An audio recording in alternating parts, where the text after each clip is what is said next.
سال کے برابر ہے. مراد قیامت کا دن ہے جی. کسی جگہ پہ اسے 1000 سال بھی کہا گیا. اور ایک حدیث میں تو آتا ہے کہ جب صحابہ نے اس پہ تعجب کیا تو آپ نے فرمایا تم کیوں ڈرتے ہو؟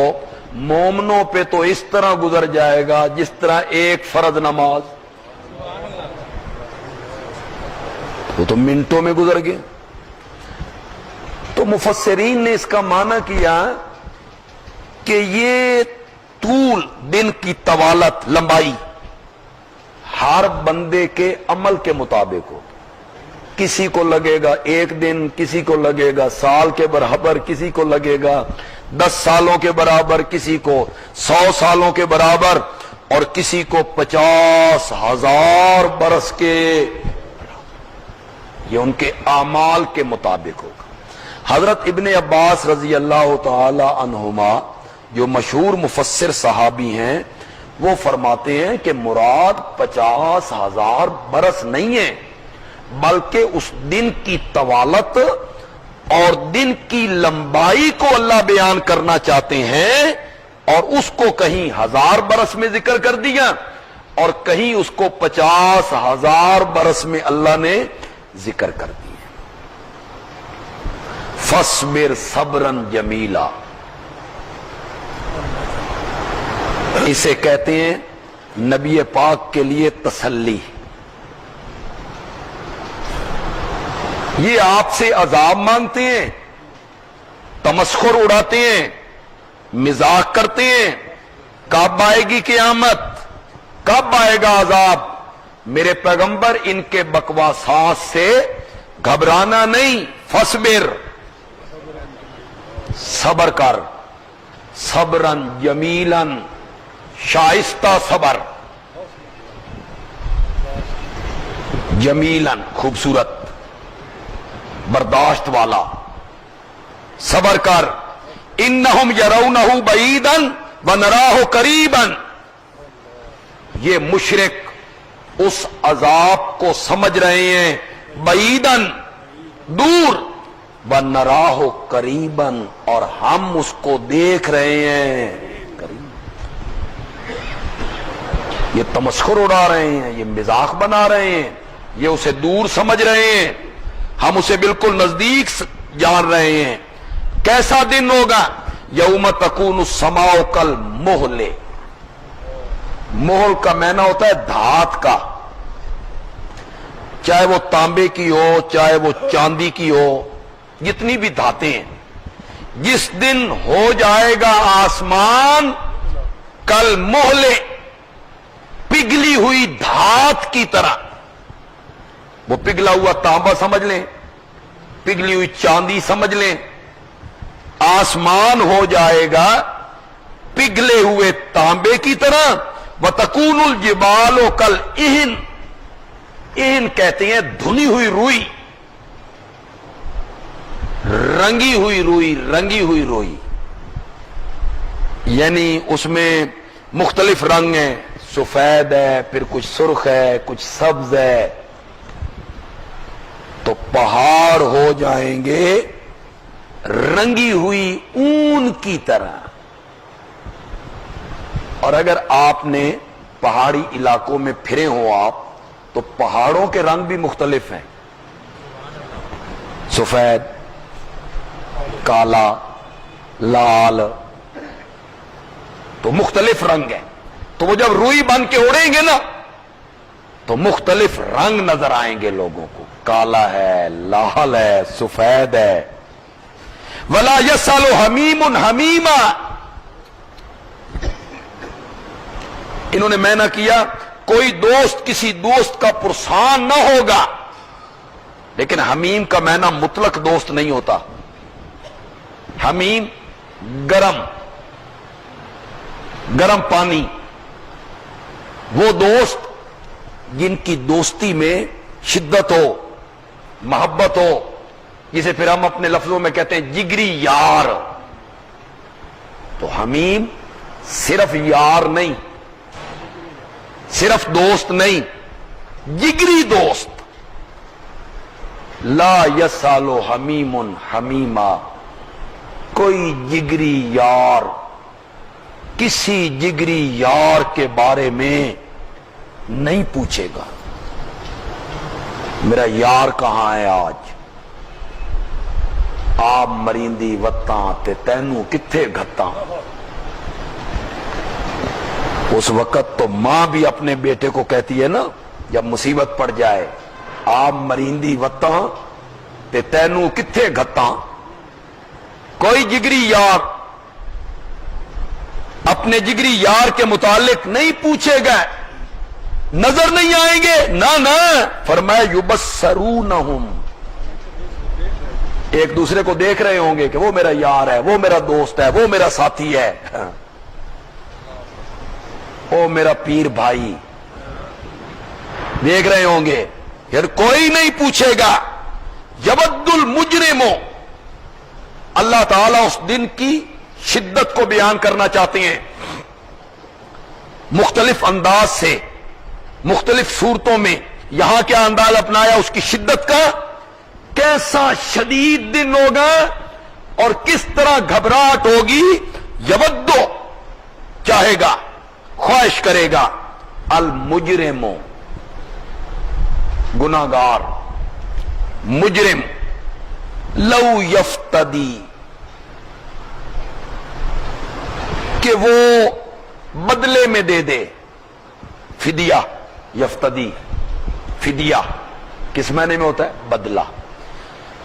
ہر مجرم، ہر کافر یہ چاہے گا کہ وہ اس دن کے عذاب کے بدلے میں دے دے بے بنیے اپنے بیٹوں کو، وصاحبتہ اپنی بیوی کو، واخیہ اپنے بھائی کو، وفصیلتہ اور اپنی برادری کو، التی تؤویہ جس میں وہ رہتا تھا. کنبہ، خاندان.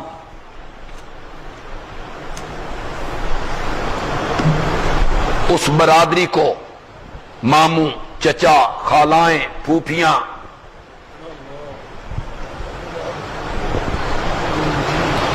تؤویہ. لیکن یہ معنی یہاں جلندری صاحب نے بالکل فٹ نہیں کیا. تووی کا معنی ہوتا ہے پناہ کا. میں نہ یوں کریں گے اور اپنا وہ خاندان کہ ہر مشکل میں جن کی پناہ لیا کرتا تھا. برادری کام آتی ہے نا، دکھ آئیں، مصیبتیں آئیں. وہ سمجھ دے پاؤ، کوئی قرآن پاکستان کا ذکر نہیں کر رہا، مسلمانوں کا ذکر کر رہے ہیں. اگر ہمارے ہاں نہیں ہے نا یہ بات تو یہ تو اللہ مسلمانوں کا ذکر کر رہا ہے، خالص مومنوں کا.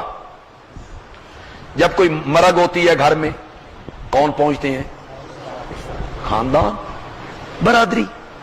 پھر وہاں بیٹھے رہتے ہیں، شریک ہوتے ہیں غم میں. وہ برادری کہ ہر مشکل میں جن کی پناہ لیا کرتا تھا وہ بھی لے لو. ومن فی الارض جمیعا، اللہ اکبر. اور جو کچھ زمین میں ہے جمیعا، سب کا سب وہ بھی لے لو. فدیے میں دے گا، بیٹے بھی، بیوی بھی، بھائی بھی، برادری بھی، زمینیں بھی، مکان بھی، ہر چیز. ثم ینجی ہے، پھر یہ تدبیر اس کو نجات دے دے. یہ فدیہ دینا، یہ بدلہ دینا اس کو بچا لے گا؟ کلا، ہرگز نہیں. انہا لظا، بے شک وہ ہے بھڑکتی ہوئی آگ، تپتی ہوئی آگ. نزاعتن للشوا، جو گوشت پوست کو جلا کے برابر کر دے گی۔ نزاعتن کا لفظی معنی ہوتا ہے کھینچنے کا، کھینچ لے گی گوشت پوست کو۔ تدعو، وہ آگ، وہ بھڑکتی ہوئی آگ جو گوشت پوست کو ہڈیوں سے جدا کر دے گی، رکھ دے گی، وہ اپنی طرف بلائے گی۔ ایھا المشرک تعال، ایھا المنافق، ایھا الکافر، اپنی طرف بلائے گی۔ من، اس آدمی کو، ادبارا، جس نے حق کو پیٹھ دے دی، وتولا، منہ موڑا،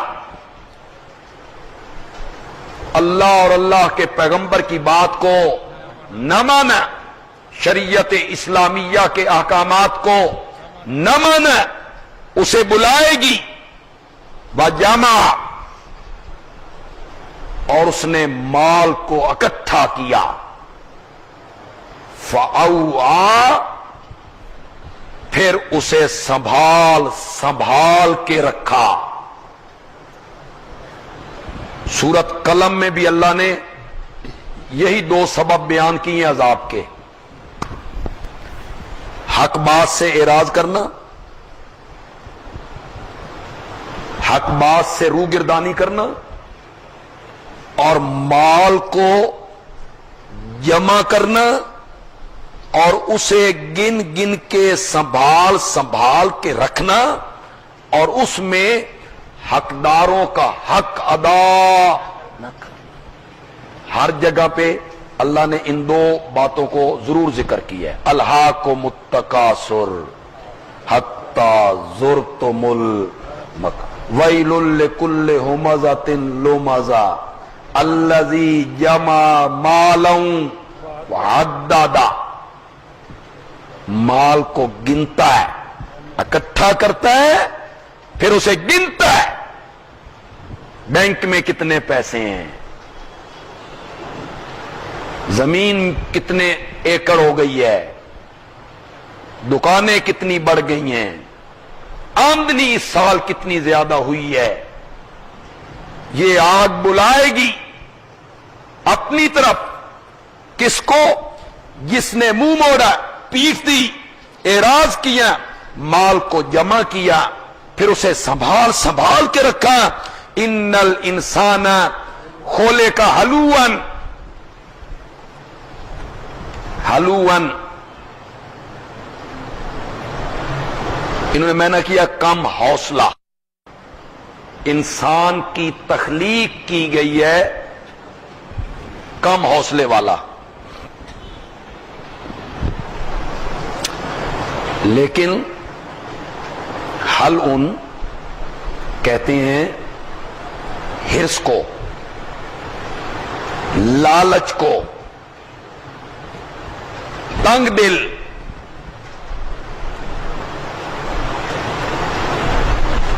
ایسا آدمی، ایسا حریص آدمی جو مال جمع کرنے میں حلال و حرام کی تمیز نہ کرے۔ پیسہ آنا چاہیے، چاہے حلال طریقے سے آئے، چاہے حرام طریقے سے آئے، جائز طریقے سے آئے یا ناجائز طریقے سے آئے، بے شک پیدا کیا گیا، بے شک انسان کو پیدا کیا گیا ہے ہلوعا، لالچی، تنگ دل، حلال و حرام کی تمیز کیے بغیر مال اکٹھا کرنے والا۔ اذا مسہ الشر جزوعا، جب پہنچتی ہے اس کو برائی تو چیخ اٹھتا ہے۔ جزا فضا، ہمارے ہاں ایک لفظ استعمال ہوتا ہے اردو میں، جزا فضا، یعنی صبر کا دامن چھوڑ دینا، حال دہائی مچا دینا. انہوں نے میں نہ کیا گھبرا اٹھتا ہے جب اسے تکلیف پہنچتی ہے. کوئی مصیبت آئی, کوئی دکھ آیا, مال میں کمی آ گئی, فصلیں تباہ ہو گئیں, کسی بیماری نے لپیٹ لیا تو گھبرا اٹھتا ہے. وَإِذَا مَسَّهُ الْخَيْرُ, اور جب پہنچتی ہے اس کو بھلائی, بارشیں ہونے لگیں, فصلیں اگنے لگیں, گھر بھرنے لگا, منوعاً, کنجوس, مکھی چوس. منوعاً کا کیا میں نے کنجوس, مکھی چوس. جب پہنچتی ہے اس کو بھلائی تو پھر بجائے اس مال کو خرچ کرنے کے غریبوں پر, مسکینوں پر, نیکی کے کاموں پر, وہ بن جاتا ہے کنجوس, بخیل بن جاتا ہے. یہ 3 خصلتیں اللہ نے بیان کی ہیں. ہم سب اپنے اپنے گریبانوں میں جھانکیں.